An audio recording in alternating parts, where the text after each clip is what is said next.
The temple monks are wise and worthy. It is an honor to be a temple monk. They are considered holy and chosen, and all of them are chosen. All but the garden boy. The monks often leave the temple. They are searching the world for enlightenment. All of them travel around the world, but two, the garden boy and the old blind monk, who day after day sits meditating at the temple gate. Years before, the garden boy had appeared at the temple gate, a small, abandoned bundle. The monks found him lying next to a bare root peony. The monks who found the boy cared for him reluctantly. Raising an infant was not their purpose. Still, the child survived. And over time, he came to live by the rules and customs of his solitary keepers. But the boy was not allowed to think of enlightenment.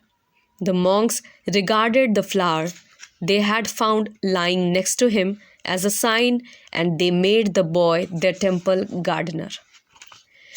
Care of the garden is an important responsibility. In the quiet, dark morning, the garden boy shuffles through the temple gates, weighted down with two large buckets of water. His eyes are on the ground. Then he hears the whisper of a man's voice. Startled and frightened, he searches in one direction and then the other.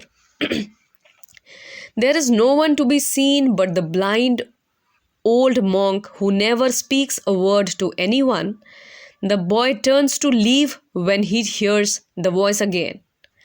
Buddha is in the garden, says the voice. Quickly, the garden boy spins around. Yes, it is the old monk who has spoken. The boy answers, But master, I have tended the garden every day for 9 years, and I have never seen nor heard Buddha. Perhaps only one who is worthy can see him. Perhaps the other monks when they come for vegetables. The old monk says nothing. He merely sits. The garden boy waits for a reply, but none comes. After a short time, he hurries into the garden. There, the boy searches every corner. It takes him only a moment to realize that Buddha is not in the garden. He goes to his favorite resting spot, under a flowering tree next to his peony. There he sits, legs crossed. He turns the palms of his hands towards heaven, closes his eyes, and begins dreaming. In his dream, he sees a young woman propped up against a crumbling stone wall. Her face is gaunt and her eyes hollow. She hovers over a covered object, protecting it. Her pale, frail arms are wrapped tightly around her small package. The boy opens his eye to the sight of a small, starving kitten. He is surprised. Animals are rarely seen in the temple. The kitten is so thin that its ribs show through its raked coat. The boy picks up the kitten and feeds it, caring for it as the monks had cared for him. Weeks later, while passing through the gate again, the garden boy hears the old monk speak a second time. Buddha is in the garden, says the monk. The boy quickly sits facing him.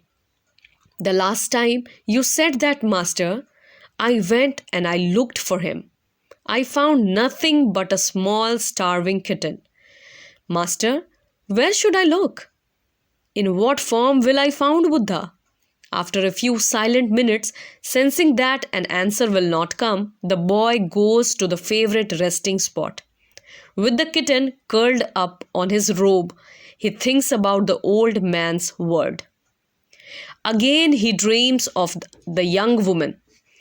She is still near a crumbling wall, but this time she is crouched over, coughing feverishly, while her small bundle lies nestled on the ground at her feet. A heavy, lonely feeling overcomes the boy. He hears a light rustle and opens his eye. Next to his flower, he finds a small bird trying to fly but failing. Its wing is broken. The boy picks up the bird, carries it to his room, and nurses it back to health. Over the next few weeks, the garden boy spends part of each day sitting near the old monk.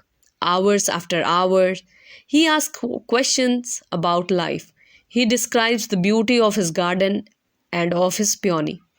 He describes every detail of his dreams, the beautiful woman, her hunger, her illness, and the bundle that consumes her soul. It is during one of these many visits that the old monk speaks again.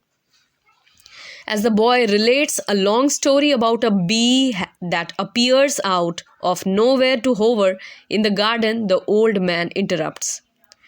You have seen hunger and illness, boy. These are the first two signs. You will soon discover the third. Then you will find the enlightenment we are all seeking. Sensing this is a sign he might again see the mysterious woman, the boy runs into the garden. But as he approaches his special place, he stops frozen. He stares at his beautiful peony. It is wilted, hanging lifeless from its stem. The boy is not surprised by this death. Each year the flower dies and is reborn. But by the strange timing of this event, quietly the boy sits, closes his eyes, and waits. It is not long before the dream woman reappears. In her smile, the garden boy recognizes his own. For the first time, the woman turns and looks at him. Her voice is his voice, soft, kind, caring. I have longed to see you, my son. I have been here with you all these years, but now I must leave. You know hunger and you have seen illness. You also know that your flower has died and that it will live again.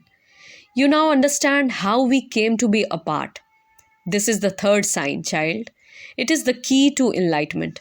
Smiling tenderly, the dream woman walks towards her son and takes him in her arms. As he sinks into his mother's embrace, the garden boy closes his eyes tight. He vows that nothing on earth or in the heaven will ever take him from this place and this peace. A few days later, 7 monks returned from their search of enlightenment in far off lands. As they approach the gate, they hear the old monk speak. Buddha is in the garden, he says. The 7 monks hurry into the garden. Under the flowering tree, next to a dead peony, they discover the statue of a beautiful young smiling Buddha. His legs are crossed, his palms are turned toward heaven, and his eyes are shut tight. There, silent before them, the 7 monks see what they have been seeking all their lives: peace and fulfillment. And on the smiling Buddha's lap, curled up as one, are a small, frail kitten and a tiny bird. This was the story of the Buddha in the garden.